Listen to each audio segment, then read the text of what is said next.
Esimene on peaminister Kristen Michalile. Küsib Riigikogu liige Martin Helme ja teemaks on sõda ja rahu. Martin Helme, palun. Aitäh. Eelmisel nädalal manööverdas Eesti ennast ise sõjaolukorra piiri peale Venemaaga.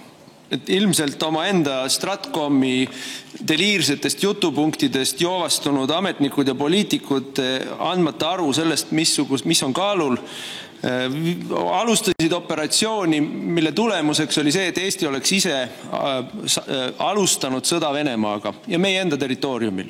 No sellisel sündmuste kulul on Eestile katastroofilised tagajärjed. Ma tean küll, et Michal ütles meile siin paar nädalat tagasi, et tema suudab selle kõigega elada, aga ma arvan, et 10 000 inimesed ei ela seda üle. Ja Eesti riik ka mitte. Nüüd meie ametlikus retoorikas on aastakümneid olnud selline loosung, et me ei ole mitte kunagi üksi. Ainult selles olukorras, Vene varilaevastiku murdma minemises me olime üksinda, et see laev läbis, minu andmetel tuli Suessist, läks mööda Kreekast, kellel on sanktsioonid, läks mööda Itaaliast, läks mööda Prantsusmaast, Hispaaniast, Gibraltarist, kus on Briti asuala, eks ole, ja siis Inglise kanalist. Ükski neist riikidest ei takistanud seda laeva, ei läinud Vene varilaevastikku takistama ja murdma ja tükeldama. Ja siis sisenes Taani väinadesse, siis Rootsist sõitis mööda Soomest ja alles siis, kui hakkas jõudma Vene ranniku vete lähedale, siis suurriik Eesti, impeerium Eesti läks siis seda olukorda lahendama ja loomulikult tegi seda nii, nagu Michali ja Reformierakonna juhtimisel riigis kõike tehakse käpardlikult ja katastroofiliselt halvasti. Nüüd ükski neist riikidest, millel on päriselt lahinguvõimeline merevägi ja päriselt lahinguvõimeline õhuvägi, ei sekkunud selle laeva teekonda, aga Eesti otsustas sekkuda ja nagu öeldud, läbi kukkunult. Mina tahan teada lihtsalt, ärme muudesse asjadesse siin mine, kes vastutab?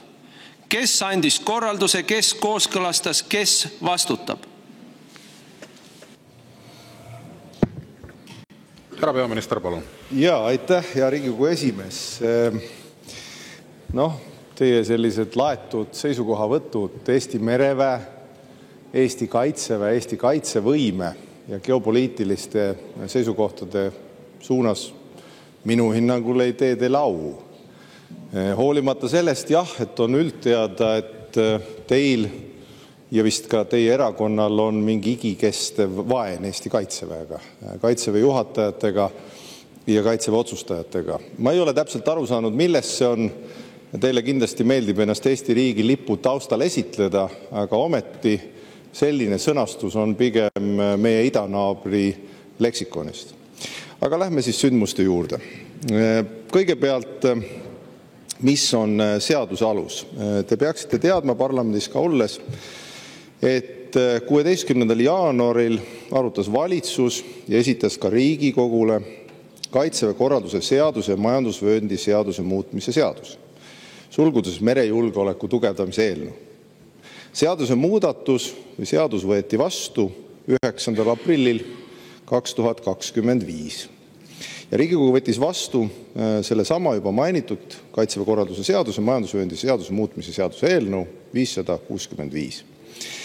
Selles täpsustati Kaitseväe ülesanded ja vahetu sunni ja sõjalise jõu kasutamist. Seda esiteks. Kaitseväel ja Politsei- ja Piirivalveametil on mandaat, nagu mereväel, astuda samme Eesti mereala kaitseks, muuhulgas ka kriitilise taristu kaitseks. Ja ma saan aru loomulikult, et Venemaad ja väga paljusid teisi häirib Euroopa Liidu ja muuhulgas ka näiteks Ühendkuningriigi, kes Euroopa Liitu ei kuulu, pühendumus nende rahakraanide kinni keeramisele. Aga ma võin öelda numbrites, et Eesti on tänaseks kontrollinud juba ligi 450 laeva ja need kontrollid jätkuvad. Seesama varilaevastik on väga mitmes mõõtmes probleem. Naftatulud, mida Venemaa sealt saab, seda raha kasutatakse Ukrainas agressiooniks. Naiste, laste, süütute inimeste tapmiseks, maa vallutamiseks. Samamoodi kasutatakse seda raha Eesti vastasteks ja Euroopa Liidu ja NATO riigi vastasteks, NATO riikide vastasteks hübriidoperatsioonideks. Lisaks on see varilaevastik keskkonnaoht, nagu on ta ka reaalne oht taristule. Nii et Kaitseväel ja Politsei- ja Piirivalveametil on täielik õigus meie taristu kaitseks välja astuda ja oma mandaati teostada. Ja täpselt nii nad seda tegid ka. Aitäh! Ja Martin Helme, teil on täpsustav küsimus, palun. No ma küsisin üsna lihtsa küsimuse ja pikalt tuli mullikesi ja propagandat.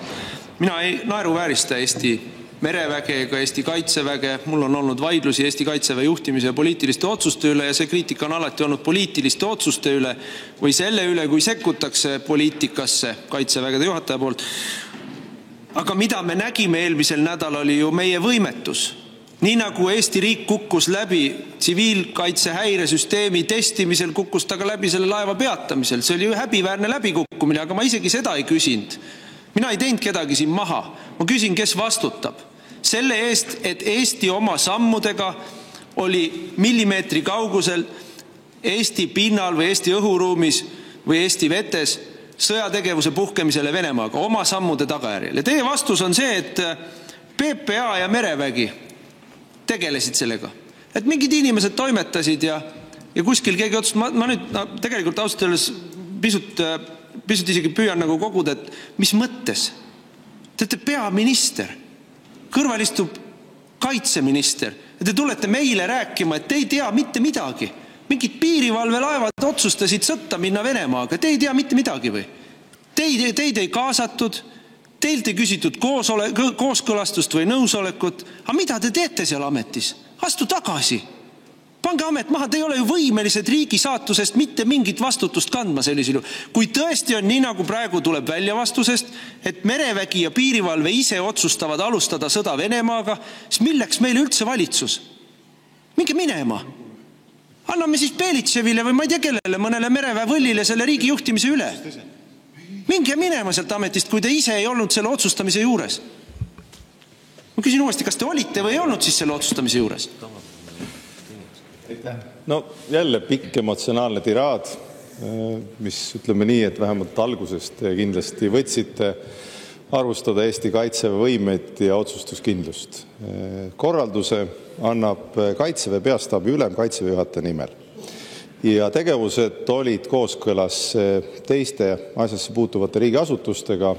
Sellel on nii seadusandja mandaat kui valitsuse mandaat, nii et meie kaitseväge ja mereväge toetame, et oleks klaar. Lisaks jätkame neid samu varilaevastike kontrollimist, seda teevad teised riigid. Euroopas just see Euroopa Liit, mis teile väga ei meeldi, kus te tahaksite tingimata välja astuda. Ma mäletan, Mart Helme on lubanud ka väljaastumise töörühma teha või mis töötusgrupi. Siiamaani pole nähtud seda.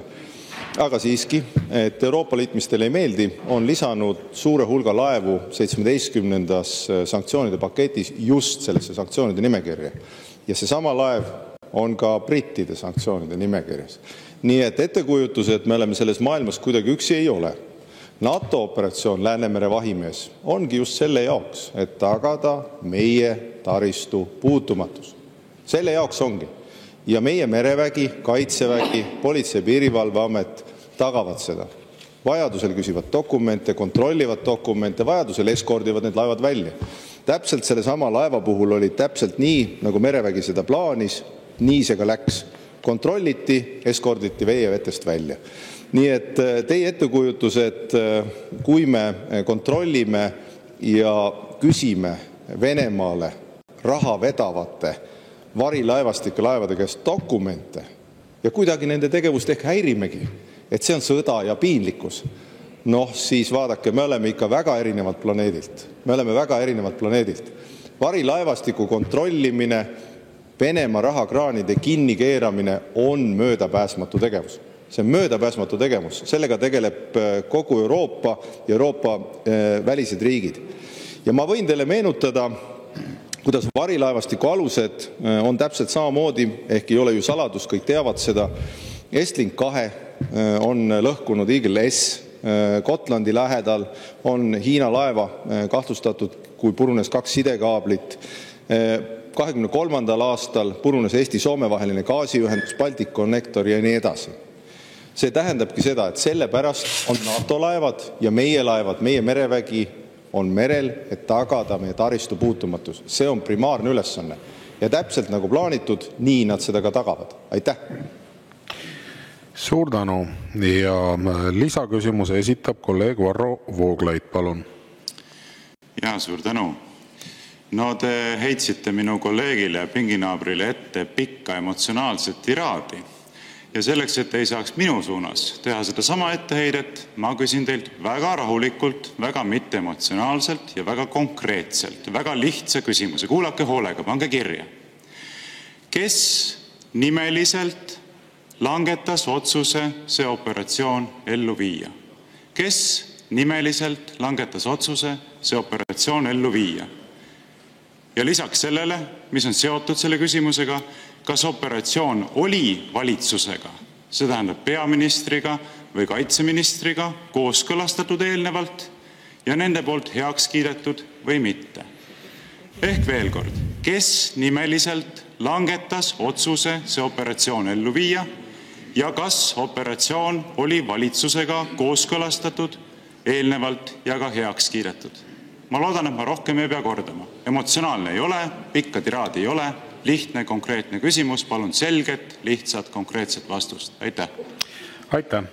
Härra peaminister, palun. Ja aitäh. Ma juba ütlesin, nagu te ise ütlesite emotsionaalsemale pinginaabrile, et korralduse andis Kaitseväe peastaabi ülem Kaitseväe juhataja nimel.